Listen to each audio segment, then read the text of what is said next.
Ar an sairn im Cluiche Ceannais Corr na hÉireann sa Láirn náisiúnta forbartha cumlú a scoil in Malanabe. Chuig Ceannais an miocht ag mórsí na man na bhar agus Meascaithe nar chuig fórna amrátacha an Cabhán Muineachán Loch Garman na miocht. Seo tuairis go bhacht armat donacha. Bhfuil Bréachmhaigh agus Gleann le chéile sa tríú bliana í chéile ag Cluiche Ceannais na man. Bhíidir cuarmach ag tús. Chur Gleann cansmáile sa dara dras ach i gnáin céine bhí Bréachmhaigh ar bár ríis. Chur Bréachmhaigh ceanháile ach an sin rinne Gleann chumá céine le breaíontach as bhí siad cortha medal isteach sa tríú dras 3-3.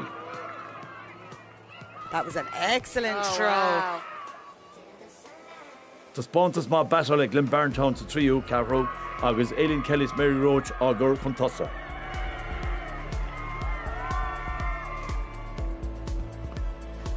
There's another fantastic hit there.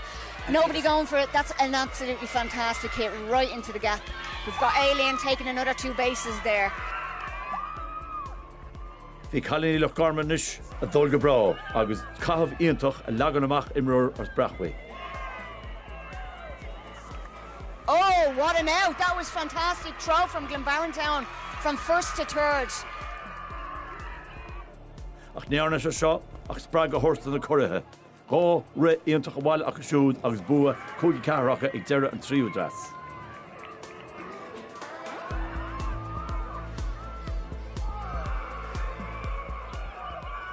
Sa carrú dras, bhí Gleann a trid go láidir chun teachtarráis as chuidir péire eileisteach.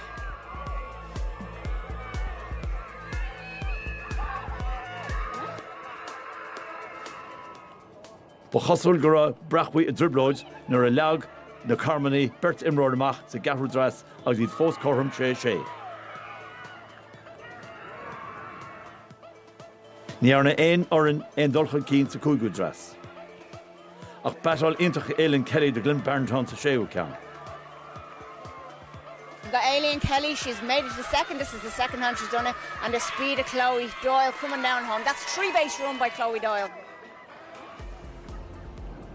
Tháinig de choirithe na chéile ríis áfach agus fuair sin gá cheanna chud ar chun cín.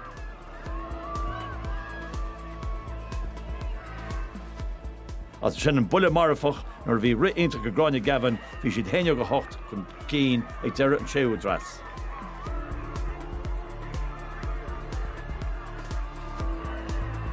That was Gráinne Gavin.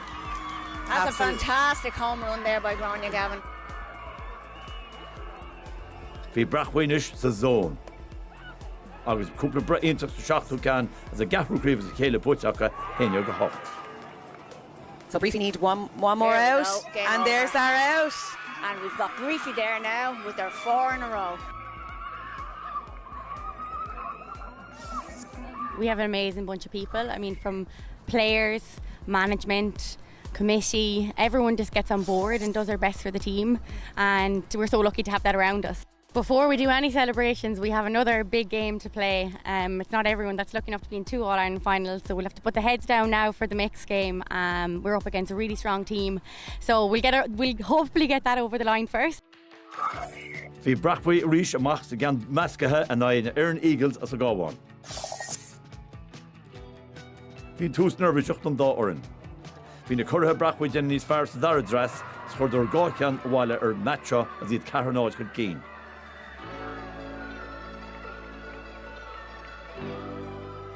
Ní ran Eagles an aon dulchan cinine ar chláir na scór bhí Bréachmhaigh róha, 7-1 ag deire an tríú dras. Ní ran nachthúil sa ceathrú dras as a glyfa bhí lán na botún bhí dóhan ag Bréachmhaigh chun a bheith chun cín 8-1 sa cúigú dras.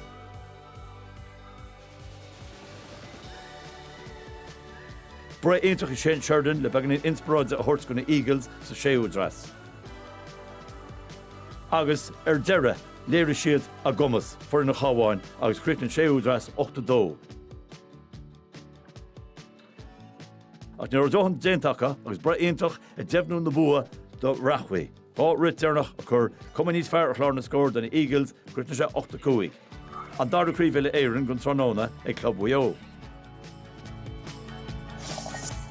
Our team that fielded so well. They were just stellar through all the innings. and we felt confident in what they were doing. So it just as the innings went on and they kind of kept that pressure on, it was great. Yeah.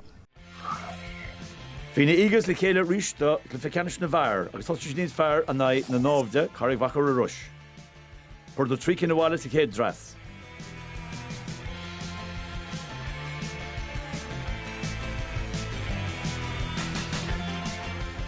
Bre intach ag hÉireann agus ní rá ach ceanháin ag forin Muineachán agus cruithne sé 3-1 a bhábhar hÉireann.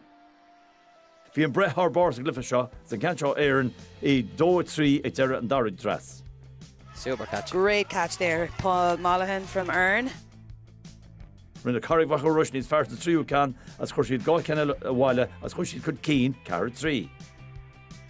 Chur hÉireann 2 ceanna a bháile sa gahar dras ach bre óran Kieran á gunneáil chun cín cearr 5.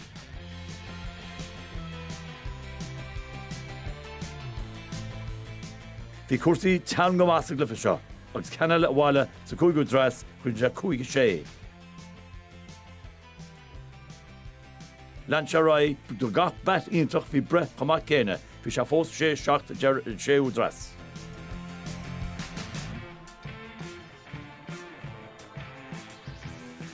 Thar sé lug sa dras dearnach. Hepar hÉireann ein scóra áil as a trúr a cosint rinne Carraig Mhachaire Rois tharraing siad ras chorma 7-7. It's really good. There we go. That's really good. We have a drawn game. Agus cruithne Frank Duffy Cluiche Ceannais Corr le bat ionintach agus an bua ag Carraig Mhachaire Rois. Oh, That's there it. is, game over. That's it. Game over. Incredible from Frank Duffy. We were kind of behind the whole game, like it was nick and tuck the whole way, but luckily like we just got the right time and we timed it well to show up. It wasn't a high scoring backing game, it was the feeling that won that game. We had too strong from at the very last inning and that was the time to take over.